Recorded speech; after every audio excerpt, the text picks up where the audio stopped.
do so, because I think the member raises an important point.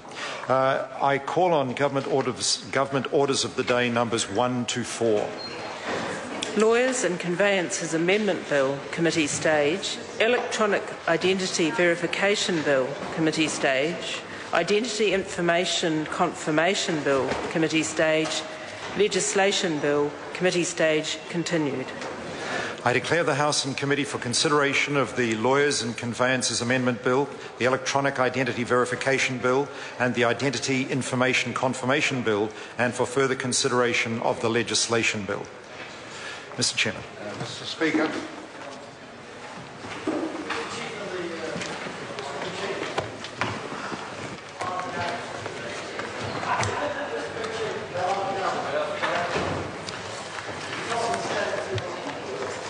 The House in Committee on the Lawyers and Conveyances Amendment Bill, the Electronic Identity Verification Bill and the Identity Information Confirmation Bill, and further consideration of the Legislation Bill.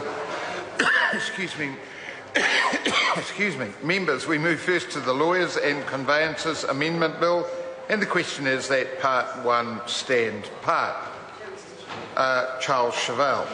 Thank you, Mr. Chairman. Mr. Chairman, Part 1 contains the provisions of this bill where the opposition has particular clauses that it takes objection to, because Part 1, sir, is the part of the legislation that will restore the archaic title of Queen's Counsel. But actually, worse than that, it will do two other things that we particularly object to, and I can see that there are members on the other side with whom I've discussed this matter, and I hope that they will make a contribution in this debate and that we'll hear from the Minister and the Chair as well. The view's been put to me, including by members opposite, that going back to the title of Queen's Counsel is something that honours our traditions, that the move to sever the title and to replace it with the title Senior Counsel was something that was done by the previous Labor government without a mandate, that it disrespected those traditions, and that therefore we should be supporting this move. Well, sir, what I want to say is I'm unconvinced, but I do understand the point. But here are our objections to the going back to the old title. First of all, it is archaic. Secondly, we're in the middle of a constitutional review. The Maori Party concluded an agreement with the National Party some time ago. I think it was after the 2008 elections. And that review was to look at our constitution and questions like whether or not we should have Queen's Counsel or Senior Counsel, what the place of the treaty should be in our constitutional arrangements, whether we should eventually become a republic, what the status of the New Zealand Bill of Rights Act ought to be, all these matters. And I can see that Dr Sharples is in the chamber. I hope he's going to take a call during this legislation, because although I've put the question to him and to his staff, as well as to Peter Dunn, the self-professed Republican over there who chaired the last constitutional review that we had in this country, and came up with all sorts of brave recommendations and told his electorate of Ohario that he was a confirmed Republican and wanted to see New Zealand take the inevitable step toward becoming a republic and severing our ties with the Crown.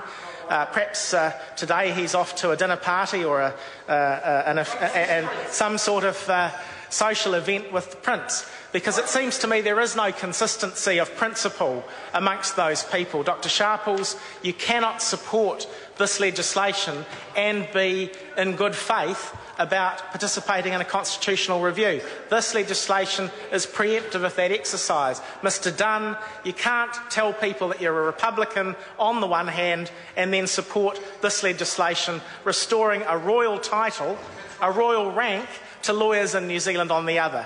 As was famously said by the Prime Minister in the House a week or two ago, there's a word for that sort of positioning, and it starts with H, and it is hypocrisy, sir. But, sir, let's just assume that the National Party and its allies have the numbers to go back to the title Queen's Counsel. And that's democracy. If that's the case, members on this side will accept that. What I'm keen to do, sir, is have the argument across the House about the other matters that are dealt with in Part 1. Because let's face it, titles matter, what we call words matter, in the end, because symbolism matters. But actually it's the reality of practice that matters even more. And so that's why I've put a supplementary order paper on the table today that would make a couple of changes to this legislation. They would leave, these changes would leave the title Queen's Counsel in place. It wouldn't disturb Chris Finlayson's ardent desire and his electoral promise at 2008 to the legal profession to restore the title Queen's Counsel. And I know that he has applied already to Judith Collins as the Minister of Justice for his own application to be processed as Queen's Counsel before he leaves Parliament at the next election, so that he can go out and practice with that title that he was denied when he applied for it in the ordinary course when he was a barrister himself, on the basis that he'd just juniored in too many cases rather than been senior counsel, which is the requirement of experience for this sort of title to be conferred. But here's what my supplementary order paper does, sir. It says, first of all, this legislation is wrong to say that it will restrict the award of the title Queen's Counsel to barristers in practice, Mr. Chairman. Charles Chauvel. Now, just a little history lesson here, sir.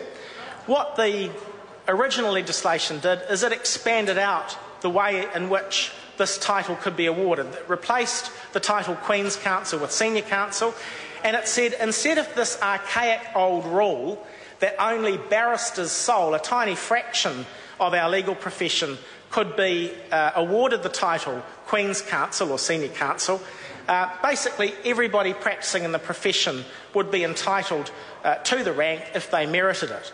Now, this bill says that it will go back to restricting the title just to barristers, although it has Weasley words in clause 119C that say, but never mind all that, the royal prerogative is saved, so the government can, where it has a particular favourite lawyer who isn't actually a barrister practising at the bar, can still get the title. So it's a kind of, we want to have the best of both worlds bill. So what I've done, sir, is I've actually tried to get the bill to recognise that reality by, in my supplementary order paper, omitting paragraph B of clause 4, to recognise the reality that this doesn't really restrict the status to barristers at all, despite Mr Finlayson's promises to the Law Society. But the real nub, sir, of my supplementary order paper relates to the changes in clause 119C. The best thing that Labor did, apart from abolishing the archaic title of QC and opening up the status to all lawyers of merit practising, whether they be in firms, at the bar, in local government, in government practice or what have you, was have an open appointments procedure. Because, sir, one of the problems that we have in the law in New Zealand is that people who aren't lawyers feel locked out. They don't understand how lawyers come to be appointed judges, how they come to exercise the many privileges that they do in practice. And often it's quite difficult to progress a complaint against a practising lawyer because of all the procedures and the rules that are needed. It's very difficult to understand how somebody becomes a judge. It's very difficult to lodge a complaint against a judge. I see my friend Jackie Blue over there, who's taken a great interest in the judicial complaints procedure, and rightly so, because that was another way of opening this whole thing up, demystifying it, something that I'm very proud of the last Labor government for doing, even though it was opposed by the National Party at the time. So this is another measure, sir, in that vein. What it says is that we'll keep an open appointments procedure so that we can encourage women, minorities, all the sort of diversity that we're finally seeing coming through the legal profession, so we can see openly whether or not those members of the profession are being blocked from getting this ultimate accolade that we award to lawyers in this country, the title QC that is now being restored by the National Party. And the way I do it, sir, is this. I say that the Lawyers and Conveyances Act, Lawyers Senior Counsel and Queen's Counsel Regulations 2008, which are the procedural rules made under the Act to govern applications for being made either a QC or an SC, and the rules that are made under those regulations by the Solicitor General under Regulation 5 of those regulations will remain in force, notwithstanding the passage of this amendment, until a further Act of Parliament varies those rules, and obviously with necessary modifications. So if we do get rid of the title SC and just retain QC, or if Parliament does retain the restriction so that barristers will normally be the only people who are qualified to apply to be QCs, then still we'll have an open appointment process. And I would just really ask members opposite to consider this supplementary order paper if they consider nothing else that I've said in this debate. What is wrong with openness? What is wrong with saying to the public, look, how you become a QC should be a matter for openness in a free and democratic society. It shouldn't be shrouded in secrecy. It shouldn't be something that the Attorney General and the Chief Justice get together about in some room somewhere and discuss without a bit of sunshine being shone on the process, in the way that we shine it now pretty much everywhere else in our society, except, ironically, in the doings of lawyers. So, sir, what I'm saying is I would ask members to consider this supplementary order paper on its merits. There's no harm in doing this. It simply would, Mr Chairman. Tim McIndoe. Thank you, Mr Chair. I'm happy to follow Mr Chauvel in this bill, and I've in this debate in the committee